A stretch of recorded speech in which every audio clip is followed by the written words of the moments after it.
On se retrouve dans cette seconde partie de mon making of sur le clip Miles. Pour ceux qui n'ont pas encore vu la vidéo, je vous invite à le faire, le lien est dans la description. Pour les anglophones qui veulent suivre cette vidéo, je vous invite à activer les sous-titres. Et on enchaîne directement avec l'histoire que j'allais bien devoir finir par raconter. Et oui, ce moment devait arriver. Je devais expliquer la présence de Miles en France. Alors j'aurais pu me contenter de Miles qui saute dans le vide et qui se balance de toile en toile, mais ceux qui me connaissent savent que je suis pas comme ça. Non, moi j'aime bien prendre la tête et avant tout, j'aime donner une explication à toute chose. Alors nous voilà partis pour une histoire. Certes, on va pas se mentir, ce n'est pas le scénario le plus complexe, mais vous connaissez pas la suite. Alors pour l'instant, il n'y a rien de concret, mais ce que je peux vous dire, c'est que j'ai fait en sorte que Miles Morales n'ait plus aucun secret pour moi. Alors restez branchés. Bon, concernant ce clip, je ne partais pas de zéro non plus, non, je connaissais les bases.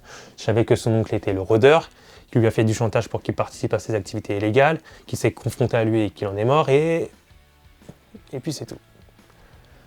Alors j'ai commencé à lire quelques comics. Beaucoup de comics. Finalement, ça ne m'a pas servi à grand chose parce que mes connaissances de base suffisaient.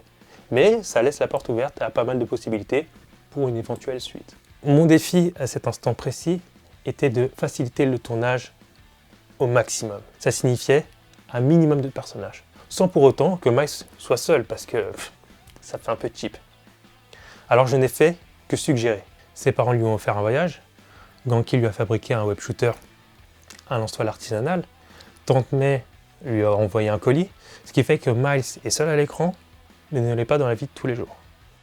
Je profite de la fin de cette première partie pour vous dire que j'ai ouvert une cagnotte participative afin de m'aider financièrement à la réalisation d'une seconde vidéo comme celle-ci. Donc si vous êtes intéressé, le lien est dans la description. En ce qui concerne la partie voltige, c'est toujours compliqué de décrire une chorégraphie, enfin du moins ça l'est pour moi. D'ailleurs, toute cette partie-là n'est pas présente dans le scénario. Enfin, si, elle est présente, mais elle n'est pas détaillée à l'écrit. Il y a juste marqué « Miles se balance de toile en toile ». Alors, je me suis tout simplement déplacé à la défense et j'ai observé d'en bas.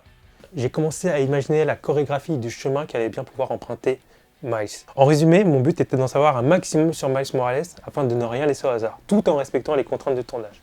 Des contraintes qui marquent clairement la différence entre une production autoproduite et une grosse production hollywoodienne. L'un doit résoudre des problèmes et utiliser des procédés finement ficelés afin d'avoir la meilleure qualité possible tout en respectant le budget, quand l'autre doit juste sortir un scénario qui tienne la route. L'un dans l'autre, c'est pas simple. Bon, je grossis volontairement le trait parce que même une grosse production doit répondre à un budget et placer l'argent au bon endroit. Mais on va pas se mentir, entre 1000 € de budget et 300 millions, l'un a une plus grosse marge de manœuvre que l'autre.